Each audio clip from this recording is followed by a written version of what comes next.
Welcome, Maureen. I'm so glad that you were able to join me today. I wanted for our viewers, to introduce Maureen Pisani. She has become a very close friend in a relatively short period of time. She is a renowned hypnotherapist, and I don't mean just in California. She is from Europe, and she'll tell you a little about her origins, but she is a fabulous hypnotherapist. And I got introduced to her through our mastermind, and that's where we met over a year ago. And through that experience, one of her books that she has written, and she's done several, is From Invisible to Invincible. And she told a little bit about her life story, but there was a segment in it that really, there were several actually, but one that really touched my heart that I thought just really needed to be told, that story, because I thought it could help other viewers.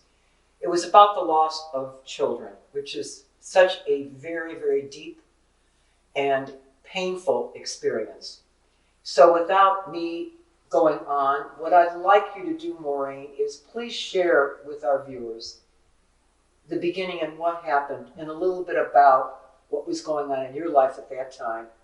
And then I would like you to go through how you dealt with it. What tools did you use to cope with this tremendously sad experience?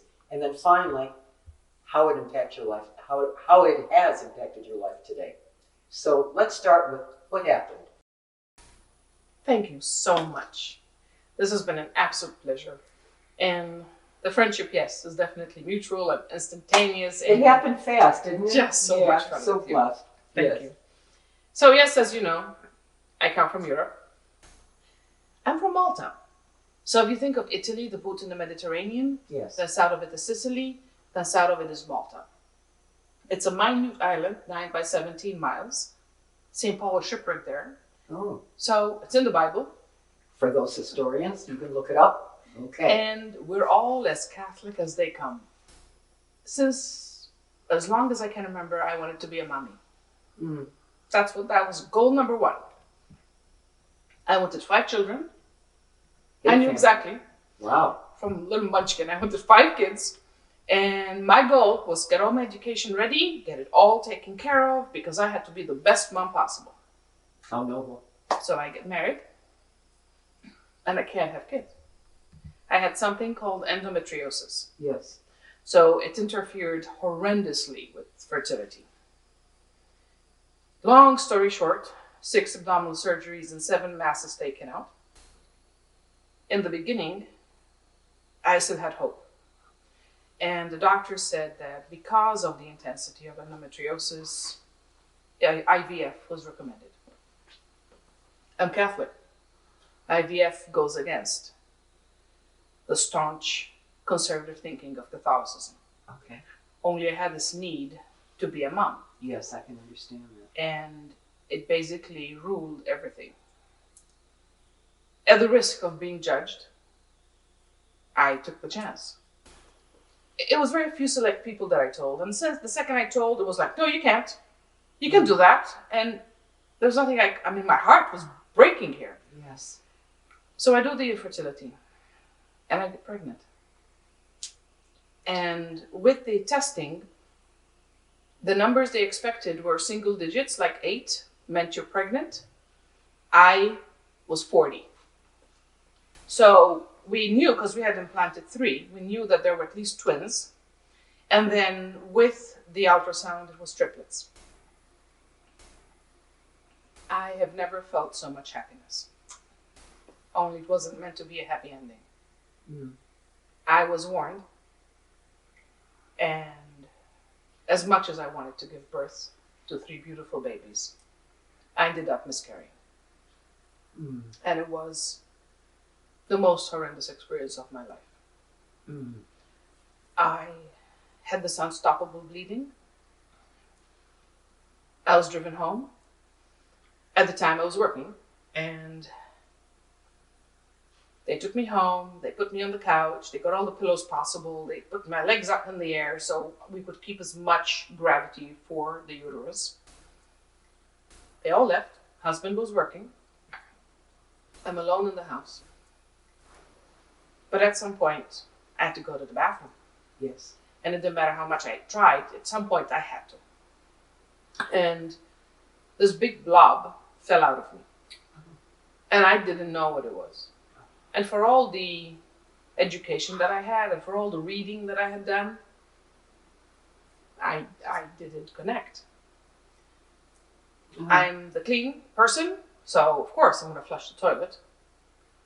And as I go back to the couch, the doctor calls. And I tell him it was really strange that this happened. And he starts screaming, "Did you open it? Did you pick it up? Did you see what was inside it?" And I'm like, "No. Why would you even think that?" And I'll never forget this. He said, "Because they could have been in it." And I will never forget that moment. Because the one thing I wanted, to have children, and my children, what God had trusted me with, went down the toilet. And it was just horrific. I used to be an X-ray tech back home, so I did ultrasound. And we went in for the ultrasound, and the doctors just scanning around, not saying a word. And I'm looking at the screen, and I know. So I voiced what everybody in the room was noticing. And I'm like, "There's nothing there, right?" He says, "No." The nurse behind him is crying.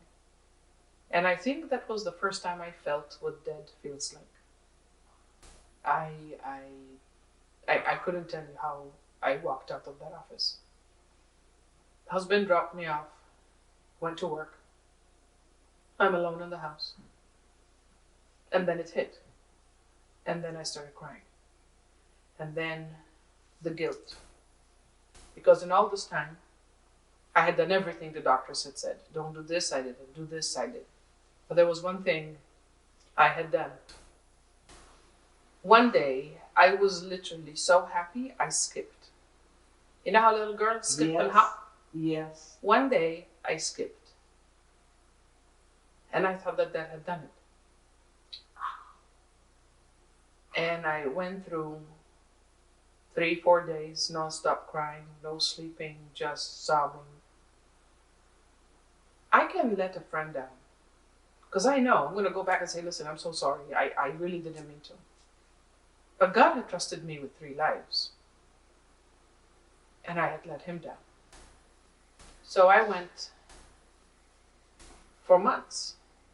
I'd see a stroller and break down. I'd have all the days, right? The due date. The due date was horrendous. And then the anniversary, and the first day, and this would be this, and years. Now, in all of this, I'm Catholic. And I get mad. I get mad at God. To compound all this. I was going to ask about your husband. Go ahead. That's exactly where we're going. This happened February. Was he of comfort to you? No.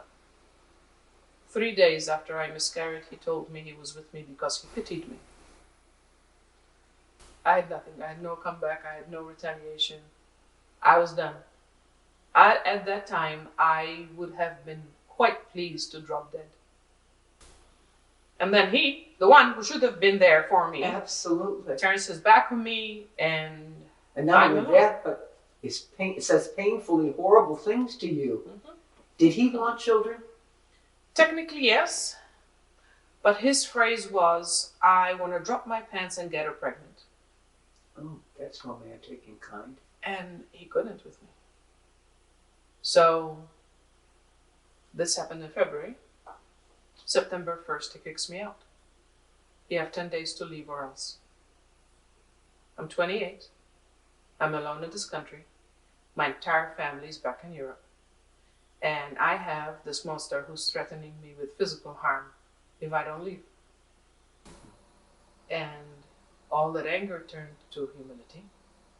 All that anger turned to a quiet, okay, apparently there's a reason. Apparently there's a purpose. Apparently, I don't know what they are, but apparently I need to trust. There was another little twist, because when I did the in vitro, I had 6 embryos. So there were 3 that were implanted that I miscarried, but there were 3 that were frozen. And when we finally got to the point of a divorce, he asked for a divorce, I asked for a Catholic annulment. I asked for the embryos. I said, this is my only chance to be pregnant and be a mom. And I offered, I'm like, sign off your paternal rights. You never, not a penny, nothing, ever. But I need those embryos. And he looked at me and said, I'll have them destroyed before you get them. Oh, Maureen. So, how cruel. Oh, he found ways, yes. Did you get the annulment, by the way? Oh, yeah. The annulment, Wonderful. Which takes years, I got in one. It was that bad. So I found myself in the hypnotic world. Oh, okay. And I love the fact that I could create change to help others. Well, particularly because of the unconscious or subconscious, right? Exactly. And I remember having a meeting with a colleague of mine. And it was coming up to the anniversary. And the anniversary date is always a little sensitive. And she noticed. She's like, so what's going on? You're not your cheery self. And I mentioned, I said, you know, it's the date and it's all this. And she leans in. I'll never forget her, Claire. Across the restaurant. Restaurant is having a regular day. And she leans in and tells me, you change lives.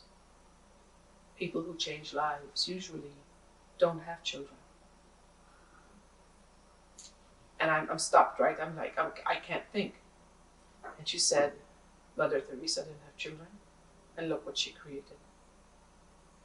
And I'm stunned, and she goes, your mission wasn't for 3. Your mission was for thousands. Oh, how beautiful. Fast forward about 9 years.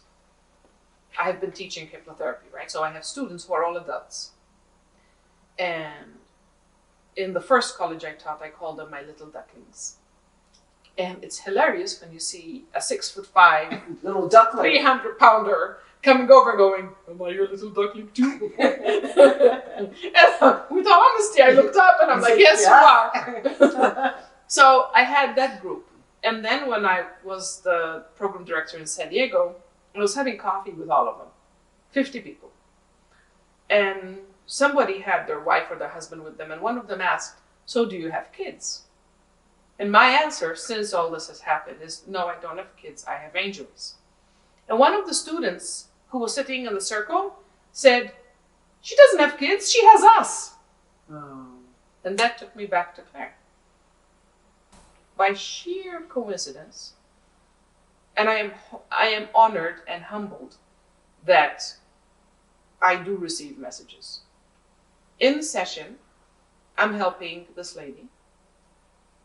And out of my mouth, because I heard it for the first time too, as my mouth was saying it, I gave her this explanation. In the moment of conception, we're alive. So we have 9 months of life in utero. Then unforeseen circumstances happen and we're pushed into this one. And because this one's usually longer than 9 months, we tend to forget what happened and we live here. Then unforeseen circumstances happen and we're pushed into the next one. So, in my opinion, my meager, humble opinion, death is not the opposite of life. Death is the opposite of birth. Because life continues. Do you feel that you have angel guides? Without a doubt. Yes. Without a doubt. I actually know that in the worst possible time, if I ask my kids to show up, they're there. They intervene, they help, they give me that oomph. I'll get these little signs where I know that they're loved, they're with me, and the bond, heart? oh, without a doubt, they're in my heart. Oh, Maureen, I want to thank you so much for being a part of today and your sharing of your journey and showing me, as well as telling the viewers, how you went above and beyond. You didn't know you had the courage that you did. It was later that you were surviving, but later you saw the courage that you had. So I want to thank you. You've been a wonderful guest, and thank you so much. You are such a dear friend. Thank you for being a part of this. My absolute pleasure. Thank Good. you.